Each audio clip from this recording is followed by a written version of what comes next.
Oh, I think I'm live. I must have I must have accidentally hit the button and not realised it. Hello everyone. I am so glad you've joined me here for the Voice Essentials Live. I'm looking at the screen and I'm waiting for the countdown, and then I look up and I go, "Oh, we're live." That's a funny way to start. Hopefully that's not a view of what's to come for the next 45, 50 minutes. Wherever you are, I hope you're well. I hope you're safe. I hope you're healthy. And oh, dearie me, this live thing, honestly, it never ceases to amaze me. I often tell people, about running live events and whatever, and doing videos for YouTube, whatever. It's such a steep learning curve, and I often tell people there's not a show that I do, nor a pre-record that I do where I don't learn something. Today's lesson is don't fiddle with the Stream Deck thing that I've got here. I don't even know if I can. No, you're not going to be able to see it. Don't even fiddle with it, because ultimately things can go wrong, like starting the show before you even realize it.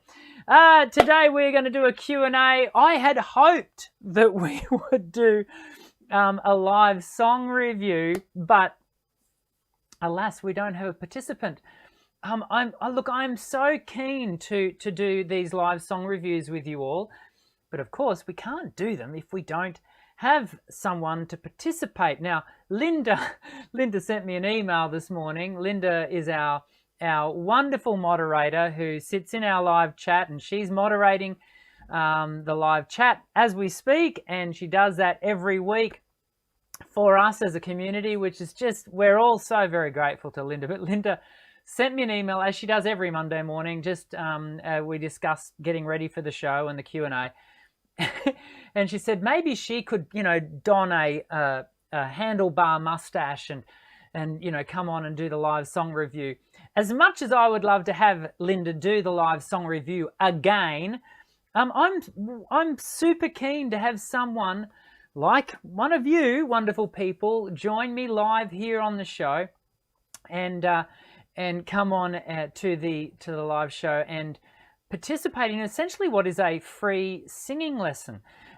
Yes, the lesson happens in front of everyone, but anyway, so I was hoping to do that today. We're not going to get a chance to do that today. Now, and next week we're going to be having a guest. Kath Williams is going to be coming on, and we're going to be talking about expectations and adult learning and a whole range of things. So I hope you'll tune in for that.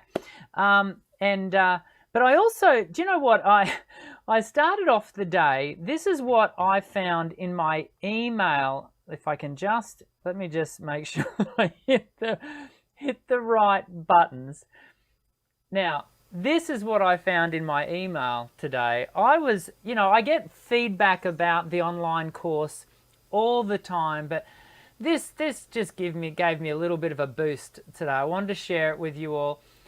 This is from John Lee Rabette, who I don't believe, unless they go via a different handle here on YouTube, I don't believe I've ever personally interacted with them, but they said, I have worked with different coaches over the years, decades really, albeit on and off, even had one lesson with Seth Riggs, which is a big deal, back in the mid-2000s, but couldn't afford to continue. And to be completely honest, I've made the most progress working with Dr. Dan's online program, finally learning not to push to go higher, blending in my mixed voice and going higher in the head falsetto than I ever have before.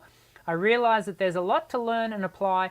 I also think the practice tracks with actual music, a full band, not someone just playing some notes on a piano, really kept me interested. I'm a musician, multi-instrumentalist, so I really appreciate this. It kept me interested and engaged. I must also mention what a nice guy Dr. Dan is. Well, thanks, John.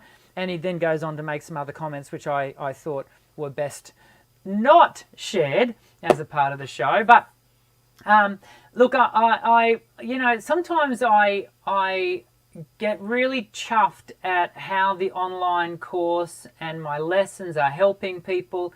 I think that's why I do what I do. I love seeing people, you know, find their voice and find their voice in a way, even for ones like John, who's obviously been singing for years, had not discovered before. And that's what we're all about here at Voice Essentials.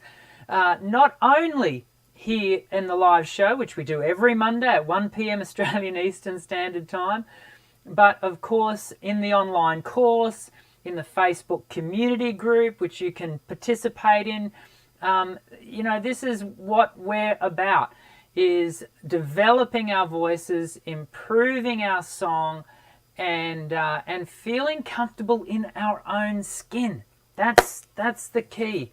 That is the key. So I wanted to share that with you because, yeah, it gave me, John, if you're watching, that gave me a real kick. I really appreciated the feedback, and I'm really pleased to report there are a lot of reviews on the Voice Essentials online course exactly like that one, and it just really gives me the warm and fuzzies to know that it's helping so many people. So that is terrific.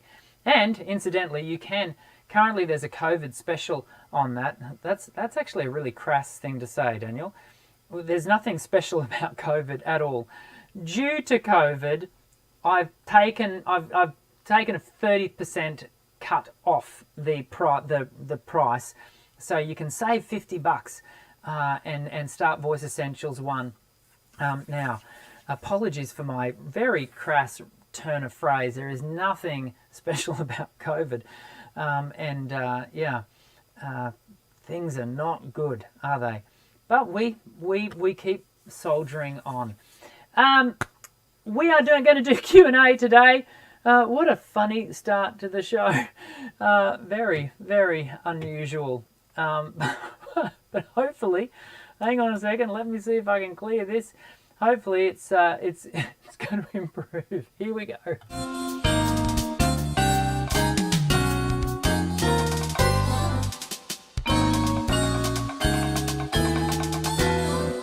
Okay. Oh dear, what a day. Okay, we're going to get into some Q&A here. Now, if you've got questions, make sure you leave them in the live chat. If you're watching the show as a replay, which so many of you do, we're up to having around about anywhere between 200 to 300 people, you know, chime into the show live every week, which is mind-blowing. But then at least twice as many of that will then chime in and watch this show as a replay. So odds are you're now watching this show as a replay. We love having our replayers join the show. Of course, though, if you are watching the show live right now, now is the time for you to write your questions in the live chat.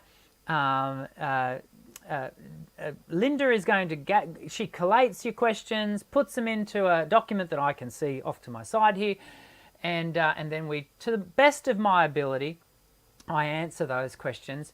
We do have a bit of a hierarchy to the questions. Super chats receive preference, because if people are, you know, throwing some dollars in to support the channel, support me, support the concept of what we do here at Voice Essentials, then they deserve priority. So we give people that, and then we then go down to, in today's case, it will be questions that do not have any dollars attached to them, and then on top of that, we would then revert to historical questions, because we do not get to all of your questions. That might be one of the reasons why you might choose to do it as a super chat, because, you know, we often only get through 7, 8, 9 questions max. So anyway, but you never know, your question could be one of them. So let's dive in. LA Plays 15 says, when I go into what I think is a high mix, I can no longer or barely feel chest resonance. I am a tenor. Is that normal?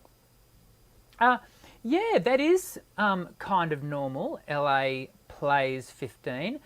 You know, the concept of, and this is why I tend to veer away from the use of language like chest and head, because that choice of language arose at a time when we labelled it as such because we felt a reverberance in our chest when we're down low, and when we got up high, we felt reverberance in our head. The thing is that those resonance experiences are not universal. Not everyone will have that level of kinesthetic feedback that their body might give them if they were in chest or head. So that's the first thing. But it is something to be aware of, that if you do feel, any sense of reverberance through your torso when you're in your lower register, as you move up through mix and into head, to use that language, it is likely that you are going to feel a shift in that kinesthetic experience. A question I often ask my students at the end of a session, at the end of doing an exercise, is what did you experience? What did you feel? I'm always really reticent. I'm very careful not to tell them, so you should have felt this, this, and this. This should have been your experience, because at the end of the day, my morphology, that is the shape, dimension, my anatomical structure is going to be different to my student. That might be simply, something as glaringly obvious as the difference of gender. And so I might be teaching a female, and so their experience of their voice is, quite obviously going to be often quite different to mine. And this is a key point around learning to sing. I would venture the thought to encourage you that if you are receiving tuition, and I'm more guiding this towards sort of the online space, as in, not private lessons, but the online lesson, the online YouTube videos, etc. If they're telling you and being prescriptive in exactly what you should feel or think, then be careful of that. It may even be that I've fallen foul of that unwittingly, even in my own videos. And if I have, please excuse me for doing so. That should not be the case. We always want to make sure that we're inviting, as a teacher, that I'm inviting the student to express their own experience. And we then, that's the point from which we pivot. Not, okay, can you match what I'm experiencing, and can you now, go looking to experience your voice in a similar way, because that's not always going to be the case. Miles Sargo has written here, I keep clearing my throat all the time. Is there any way that I can get rid of the mucus so I can sing better? Will water or tea ginger with honey help? So firstly, clearing your throat is something that we definitely want to reduce, if not eliminate completely. Clearing the throat, for the most part, is a learnt habit, and so we have to untrain that habit. And we do that. I always encourage people to swap out their clearing, their tendency to clear, excuse me, that's my lunch, with a swallow. When we clear, the vocal folds are brought together, they are ducked in a really abrasive manner. So they really have this hard, smash to them. And when they do that repetitively, and chronic clearers of the throat will clear anywhere up to 300, 400 times a day. And you can imagine that sort of level of abrasive, swell-inducing, like a swelling-induced sort of, activity can be really wearing and tearing on the voice. So we definitely want to eliminate clearing. If you're doing that because there is in this case for Miles, there's this sense of mucus. So we might have a postnasal drip because of allergies. And so there can be this sense that we are constantly clearing gunk away from the surface of the vocal folds. So there are a number of ways to tackle this. First of all, what you want to identify is the mucus. There's sort of three main, not only, but three main contributors to mucus, or a sense of thick mucosal lining of the vocal tract. First one is dehydration. And so if your body is lacking moisture content, hydration, then that mucosal layer of the vocal tract just gets a little bit thicker because it's not being replenished as far as from behind. Now, a lot of people think that when they drink water, that's actually what hydrates the vocal tract. Well, there is some surface retention, I guess, of water as it flows over the vocal tract parts. But in fact, to be truly hydrated, you need to be hydrated through your bloodstream. And so it's important that your cells, the very cells that make up your body, are able to be hydrated, and we do that through your bloodstream, your blood system. So make sure you are hydrated. The second thing is it could be reflux. So when we, if we have a sense of GERD, gastroesophageal reflux disorder, or laryngeal pharyngeal reflux, LPR. So GERD is GERD, and there's a throat clear I need to swallow, or LPR, which is the laryngeal pharyngeal reflux. Then what happens is that reflux flowing up through the esophagus can, I don't know whether burn is the right word, but it certainly creates a heightened acidity environment, and the response of that area can be to thicken the mucosal layer as a protective response. And so we want to make sure that it's not reflux that it's causing the issues for us. And if that were to be the case, then I'd be encouraging you actually to talk to your doctor, where they might prescribe something as simple as Gaviscon, but also change in diet. And if it's really severe, then they may talk to you about other preventative measures, such as prescribed medications. Then when it comes, the other thing that it can be is allergies, because if we've got, as we said at the very beginning, if we've got an allergic response, then we get an inflammation of the nasal passage, perhaps, which can be excrete like a phlegmy substance in response to that, and so we get this postnasal drip. They tend to be the three main ones for the general population. You can see I'm being very, very generalized. Now, so you want to identify those, because you want to be able to respond to those in accordance. If it's something as simple as hydration, then you just drink more water and lift your hydration in general. Now, as far as, so you've asked here, Miles, whether, just drinking water or tea, ginger tea or honey will help.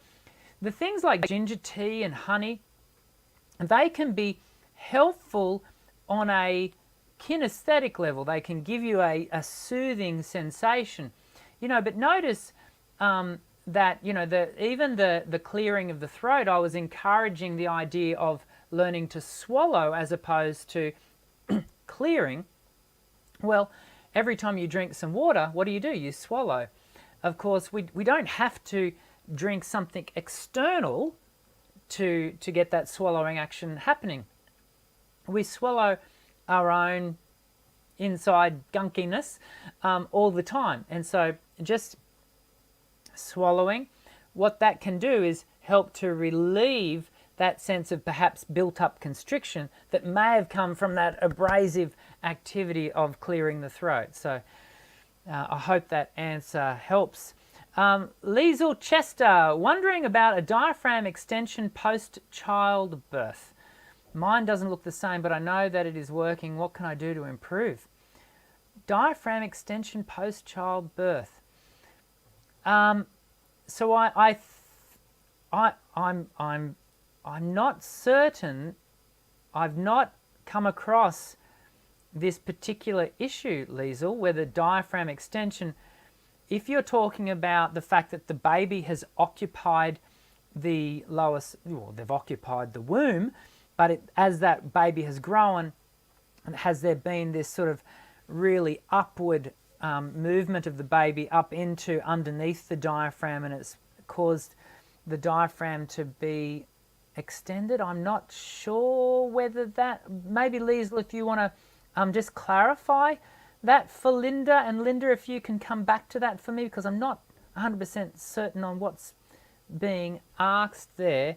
As far as improving your breath management, certainly, the Voice Essentials 1 online course, in fact, right through Voice Essentials 1, Voice Essentials 2, and here's a secret, I literally started, in fact, I finished at the end of last week constructing the scaffolding for Voice Essentials 3. I know, right? I am hoping, you heard it here first, at the very latest, this is how I'll say it, at the very latest, to release this early 2021. That's all I'm committing to. That is all I'm committing to. Next week, I start writing the scripts for Voice Essentials 1, Module 1. Now, it's only August at that point, so that might give you some indications as to what the timeline might be. But I don't want to commit to anything because it's been a big year, and with what's going on, you just never know what might happen. Hey, thanks, Scuba Girl. One of my private students throwing $5 my way. Very much appreciate it. But Scuba Girl, you don't need to do that. You already get individual lessons, so but it's appreciated. Daenerys Curate, how can I improve my vocal tone? Did I even finish what I was saying before? I knew today was going to be like this when it started the way it did. Can I come back to that question for Liesl? So improving your breath management does take time and dedication. I know that there is a school of thought out there that says you don't need to learn how to breathe, just let it happen naturally. I don't subscribe to that view, because if that were the case, then none of my students would benefit in the long run from developing their breath management. And I can tell you that all of my students benefit from intentionally workshopping and developing their breath management. So if they were already doing it well naturally, not only would they not experience any benefit, actually probably by interfering with what apparently works so well naturally, would suddenly not be working well, if that makes sense. Now, what we do know is that everyone breathes quite differently. And so we do have to be mindful of that. And it comes back to our morphologies, yeah? The differences of our shapes, sizes, dimensions, and so we do need to be mindful of that. But anyway, so yes, you can improve, and your diet being, we can't directly feel the diaphragm, though if you've had, if your diaphragm has been overly contorted from childbirth, maybe you do have some kinesthetic awareness, but in general we don't. In general, we're managing kinesthetically the movement of the diaphragm via other musculature, particularly the obliques and the abdominal wall, the rectus abdominis. Denaro's Curate, how can I improve my vocal tone? Daenerys, I think I'm saying that correctly. You can jump onto my YouTube channel, and literally the most recent pre-record video exactly on this topic. So jump on there. You might also want to have a look at the video about forward placement. If you go searching on my channel for forward placement, the video on that, that'll help your vocal tone. Breath management will help your vocal tone. There are so many things that will help your vocal tone. But can I, once again, one of the reasons why I've put together the online course as a case in point is because there's no one thing that you can do that will, developing your voice is a process. And in fact, I was just talking with one of my students from California this morning. It was nighttime in his part of the world, but in my world it was morning. And he was saying, this is the first time I've ever worked with a singing teacher where I don't feel the need to sort of, rush ahead. The reason for that, I was really tickled to hear that, because the reason for that is because we are stepping out a process that once we build one brick, we put another brick on top, and then another brick, and then another brick, and we're developing the voice over time along a pathway. And so I encourage you to step onto a pathway of learning, as opposed to going, do you know what, I need better vocal tone, so let's go in search of a silver bullet. And there really isn't one. But anyway. Kenny. I say Kenny because it's Kenny with 3 Y's. How to increase belt power in my mixed voice without tension. I tend to get tension in my throat when I enter my mixed voice and I attempted to belt. That's interesting, because the very same student that I was having the conversation about the process this morning, we talked about... I'm starting to wonder whether these people are actually my student from this morning. To how to increase belt power in my mixed voice without tension. It all comes down to your breath management. How are you able to manage your breath? Now, with my student this morning, we talked about the clutch point, or what, this is a bit of a metaphor, if you will. For those of you who drive a car, specifically a manual car, you will know that we learn to drive the car using a clutch and the accelerator and obviously the brake.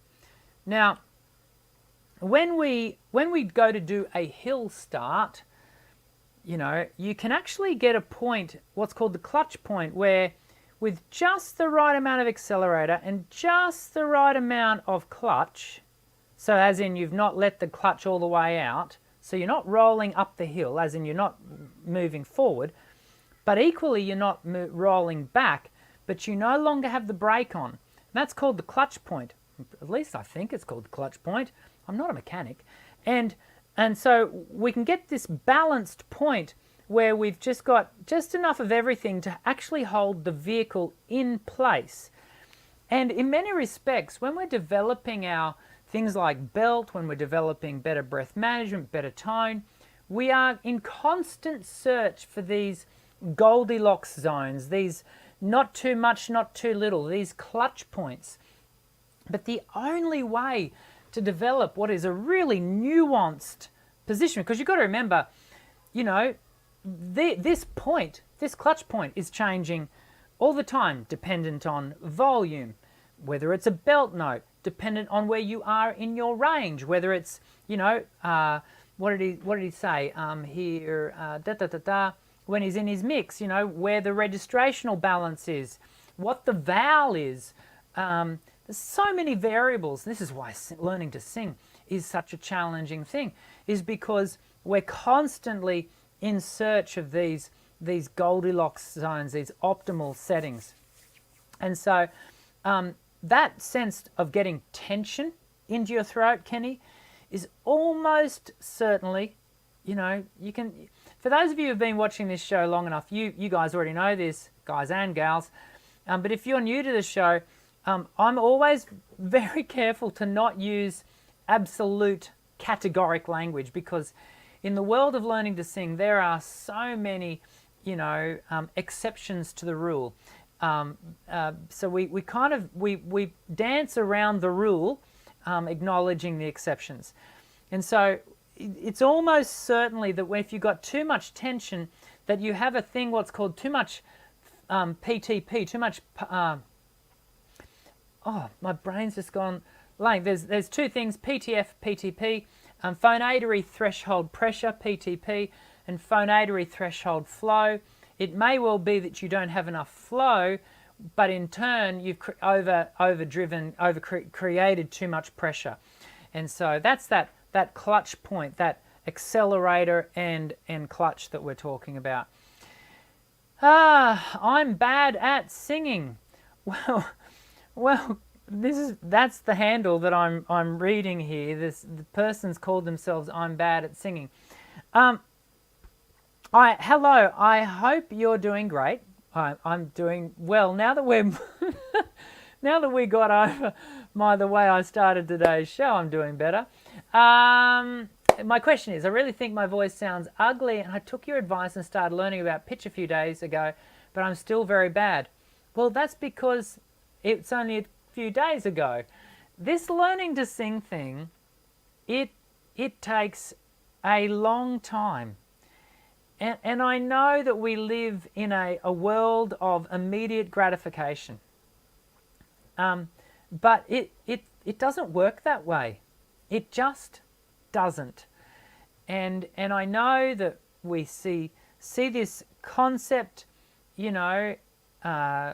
reinforced by the zero to hero process of, TV talent shows and all that sort of stuff. It is not real. I work with real people every real day of the week, and I can tell you all of my students are on a lifelong journey of vocal development. It's not going to happen in a few days. And you might think, well, that's an easy response. Actually, it's the only response. This learning to sing thing is going to take you time, not days, not weeks, but months and years.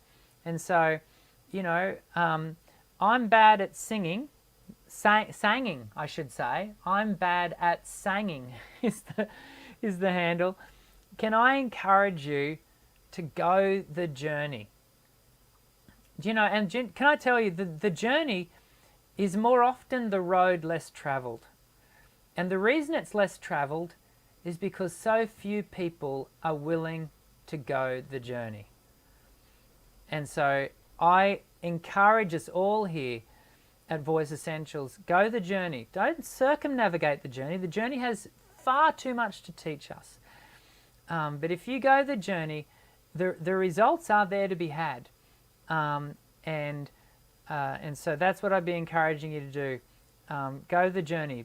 I'm bad at singing. And then I'd encourage you to also perhaps change the handle on your YouTube channel profile, because in time you won't be bad at singing. Girly girl, how can I become a singer? Well, you can start by enrolling in my online course. That'd be a good thing to do. But can I say to you, girly girl, you are already a singer. I don't subscribe to this view here on in Western world that we have the singers and the non-singers. I think that's a complete Western construct which we've really got to address and get rid of.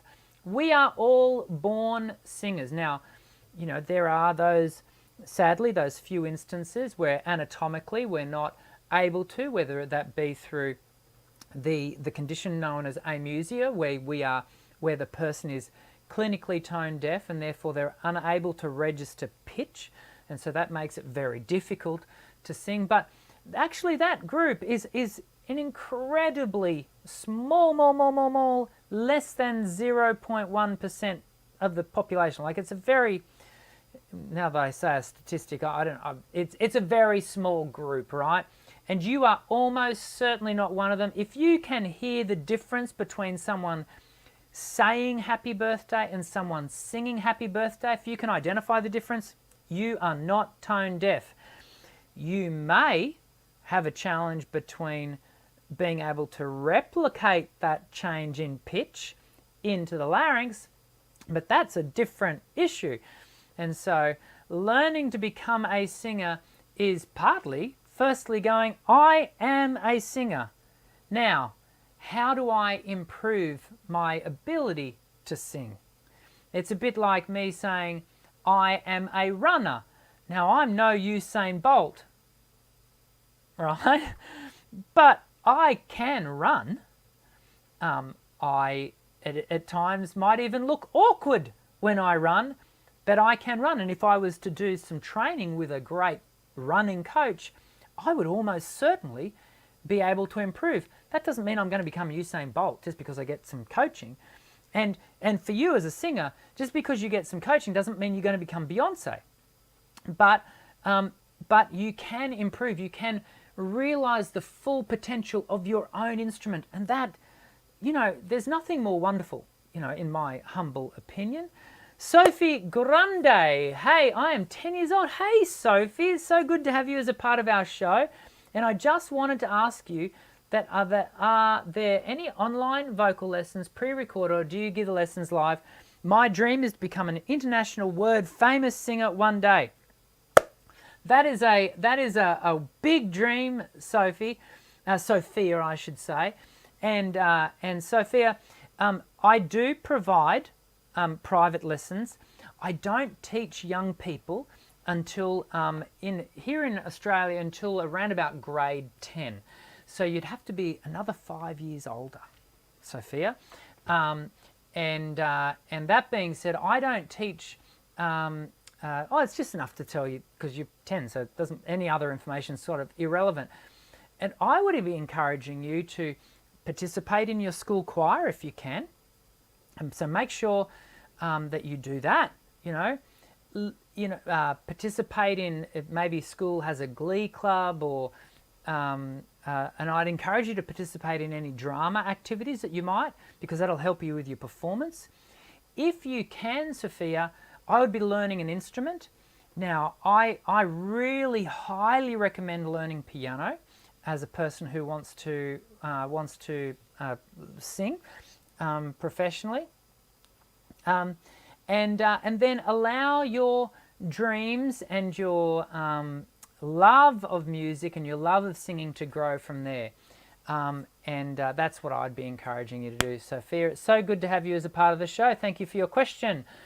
Radzi, hi, Dr. Dan, new watcher here. Radzi, we've got this saying in Australia. I don't know where you're from, but we've got this saying in Australia, and you might have heard it. Hi, I'm a long time listener, first time caller. Dad joke, sorry. I'm fairly happy with my voice when singing loud with a band, but struggle with pitch when singing quietly. Any tips? 48 male baritone, if it matters. It does matter, actually. This is the ongoing issue that I have constantly with the what are they called?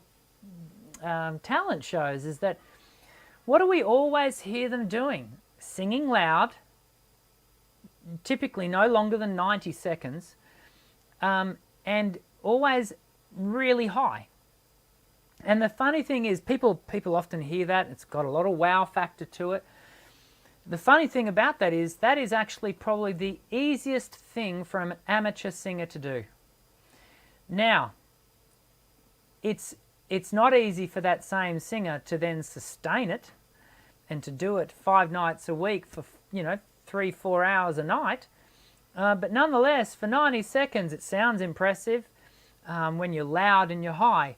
But the voice, when it's under that much load in a really unbalanced, unskilled way, the voice inevitably will succumb to wear and tear in often relatively, short amounts of time.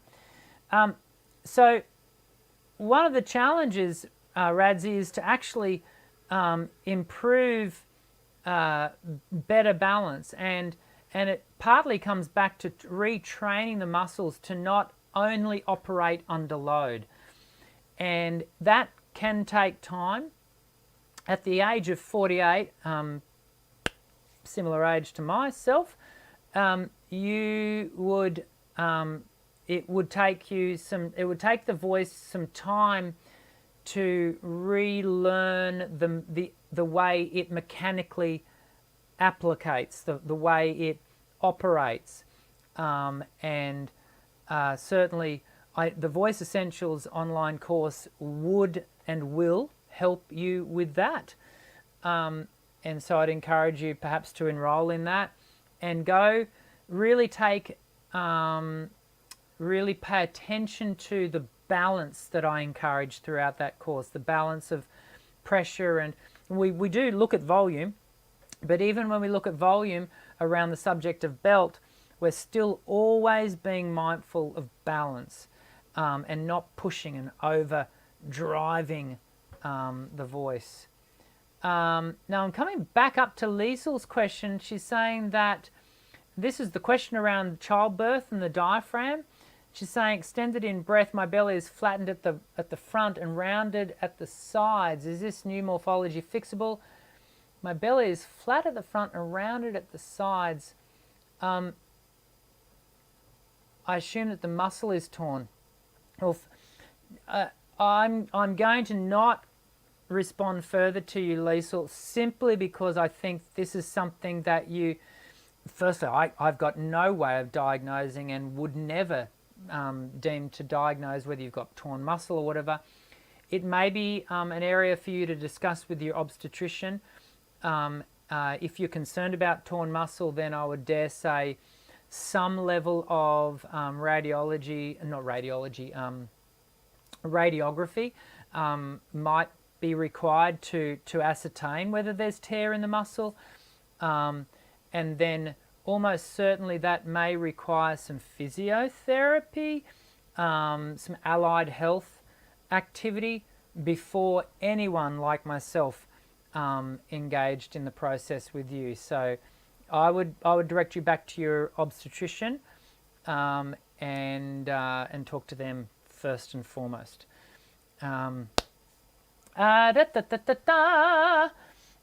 Grabbed it, Linda. Thank you. Always on task. Braxton Hass. How are we going for time? We've only going to.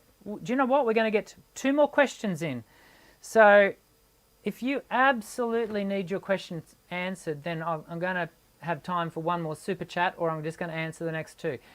Is A2 to F5 a good vocal range? Yeah. I'm an acoustic guitar player and country song singer, but I don't know where I need to be singing so that it sounds best for my playing. Should I go lower or higher? Where does it feel comfortable? Braxton, that would be my question. Where is your prima voce, your prime voice? Because when it comes to singing, it's what is sustainable. Yeah? Like I said with our TV talent show singers, it's one thing to be able to do it for 90 seconds and scream at the top of your lungs. That even might sound cool. But I guarantee you can't do that. Not you, Braxton, but, TV talent show singers can't do it night in, night out. So it's where is the voice? I know I have a part of my voice. In fact, I know we all have a part of our voice where we can sing. And the prima voce is usually around about an octave to an octave and a half, which, do you know what, actually covers the vast majority of songs. Everyone gets so caught up in, having, 7 octave ranges, and you actually don't need it for the vast majority of songs. Let's be, I reckon I'm being conservative here, but let's just say that you only need an octave and a half to sing 75% of songs. Now, I think that's conservative. But everyone goes, yeah, but that means I can't sing the 25%. Yeah, but you can still sing. How many songs do you think have been written in time? Like, are you not satisfied with 75% of millions of songs? That aside, I know we do want to develop our range and whatever, but you've got to identify where is your prime voice. Where can your voice sing for hours on end comfortably in a healthy, sustainable manner? That's going to be called your prima voce.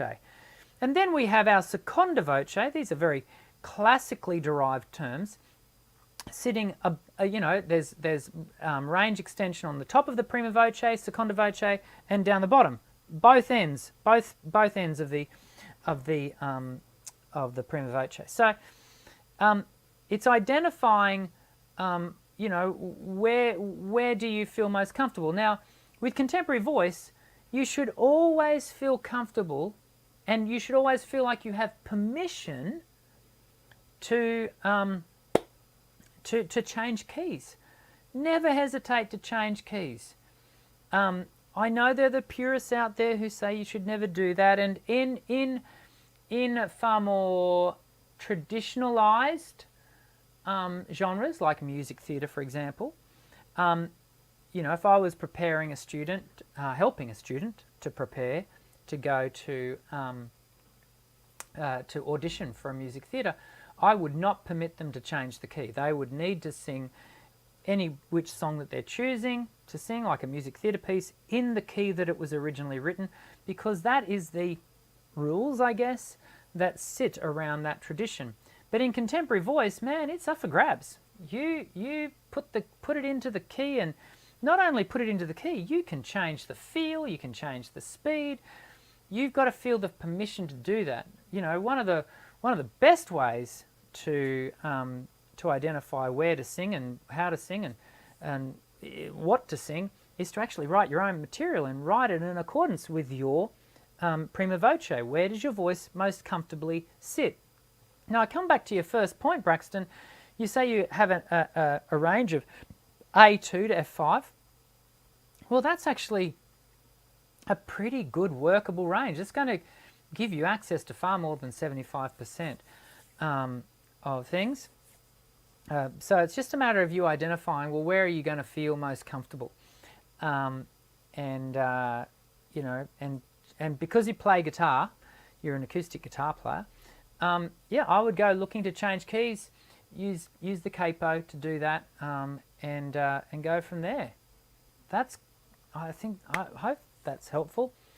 We've got time for one more question only, because as you know, I do these online hangouts with you guys every Monday, Australian Eastern Standard Time, 1 p.m, in amongst my general teaching time. Incidentally, if you do want private singing lessons with me, you can get to my website via the links below.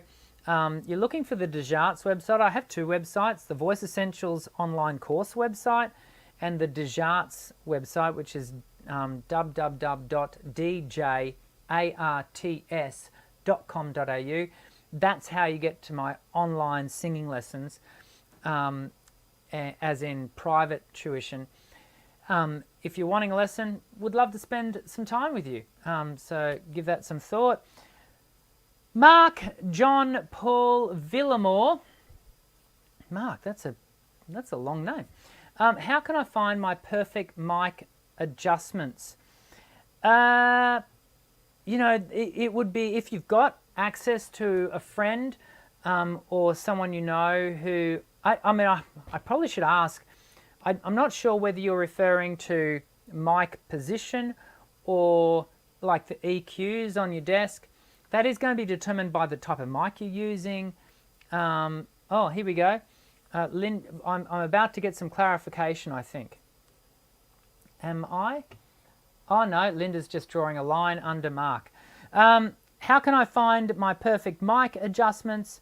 It's a hard question to answer, actually, Mark, simply because I'm not exactly certain what the question is asking. If it's position on a mic stand, then you need to, you know, I always aim for about 2 fingers space between my lips and the mic. It gives good acoustic development of the sound before it's, you know, transduced into an electrical signal. But also then there's so much, it's whatever happens down the line of the mic also. So it's the quality of the mic, its ability to transist this, I don't know if that's the right word, transduce the acoustic signal and send that as an electrical signal. And there's so much science behind that.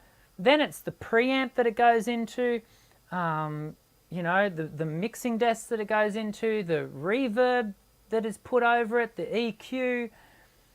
There is, you know, this is why I always remind singers, you know, that this is why I'm always saying to singers, look, don't judge yourself so harshly when, you know, you record yourself on your mobile phone and that's what you're listening back to and judging as to whether you know, sound good, bad, or indifferent. That, you know, that less than, you know, 20-cent mic on your phone. They do.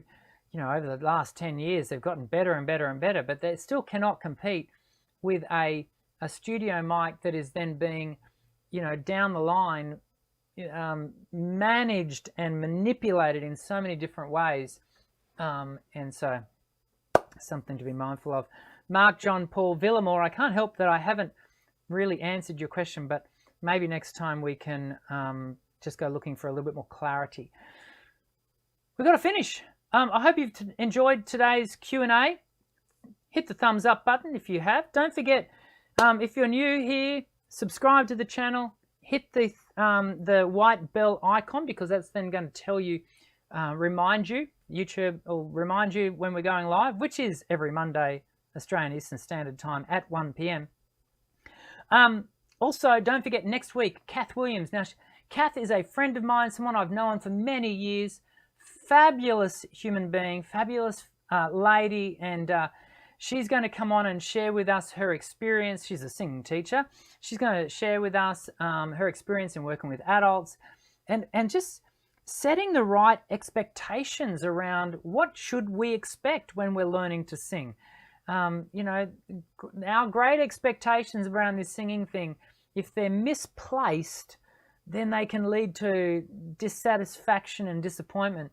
Whereas if you can adjust and orientate your expectations, then, you know, we can, you know, get far more satisfying results, and you can feel far more fulfilled with singing. That is what we're going to talk about next. Well, that's what I hope we're going to be talking. That's what I think we're going to be talking about next week when Kath comes and joins me. Until then, I hope you stay safe. I hope you, your family and your friends remain safe. And I very much look forward to seeing you in the next Voice Essentials Live Hangout. I'm Dr. Dan. Sing well.